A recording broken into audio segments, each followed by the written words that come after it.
ഇന്ന് തന്നെ ഡൗൺലോഡ് ചെയ്യൂ. കാണൂ നിങ്ങളുടെ ഫേവറേറ്റ് ഷോസ്.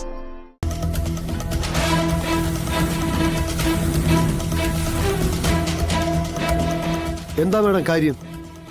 ഞാൻ സുസ്മിതയുടെ ഫ്രണ്ടാ. ആണോ? എങ്കിൽ കേട്ടോ, വിഷ്ണുവിന്റെ ലോറിയിൽ സ്പിരിറ്റ് വെച്ചവര് പറഞ്ഞത് അത് അവരെ കൊണ്ട് ചെയ്യിപ്പിച്ചത് സുസ്മിതയാണെന്നാ.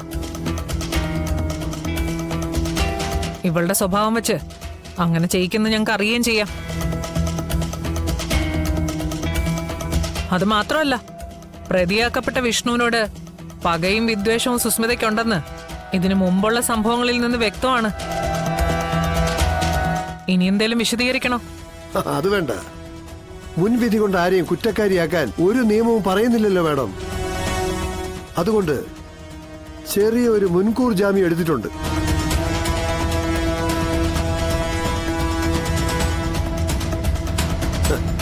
അതും കൊടുത്തേ.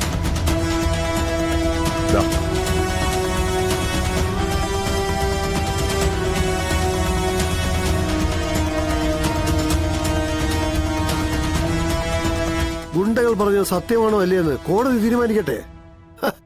എന്നിട്ടാവാം അറസ്റ്റ്. അതല്ലേ മാഡം വേണ്ടത്?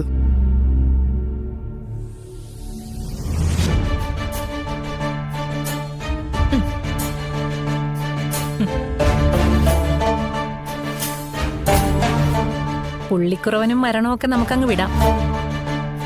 കഷ്ടകാലം വരുമ്പോ കൂവുന്നത് ആരാണെന്നല്ലേ മാഡത്തിന്റെ സംശയം? കൂട്ടത്തിൽ നിൽക്കുന്നവരാ മാഡം. കാടിളക്കി അറസ്റ്റ് ചെയ്തവർ ദാ ഇതുപോലെ കൺമുന്നിലൂടെ കൂളായിട്ട് ഇറങ്ങി പോകുമ്പോ കൂട്ടത്തിൽ നിൽക്കുന്നവര് കൂവും. നേരിട്ട് കൂവിയില്ലെങ്കിലും മനസ്സിൽ കൂവും. അത് മനസ്സിലാക്കണമെങ്കിൽ ഒപ്പം നിൽക്കുന്നവരുടെ മുഖത്തേക്കൊന്ന് പാളി നോക്കിയാ മതി. ഒരു ചെറു ചിരി അവരുടെ മുഖത്തുണ്ടാവും.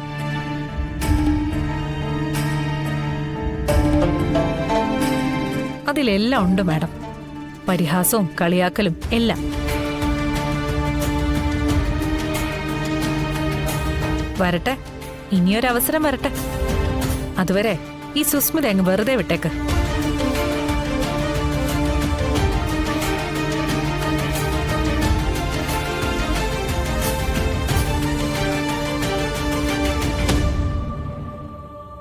നിഴല് പോലെ നീയല്ല വിഷ്ണു, നിനക്ക് പുറകെ ഞാനാ ഉണ്ടാവുക.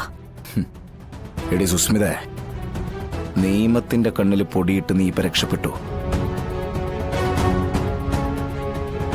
പക്ഷേ എന്റെ നിയമപുസ്തകത്തിൽ നിനക്കുള്ള ശിക്ഷ എഴുതി ഉറപ്പിച്ചു കഴിഞ്ഞു.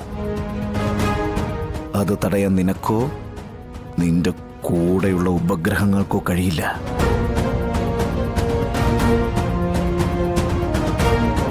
കാരണം അത് വിഷ്ണുവിന്റെ കൊട്ടേഷനടി.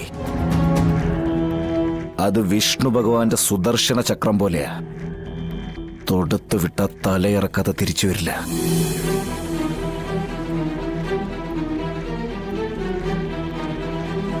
സൂക്ഷിച്ചു നീ.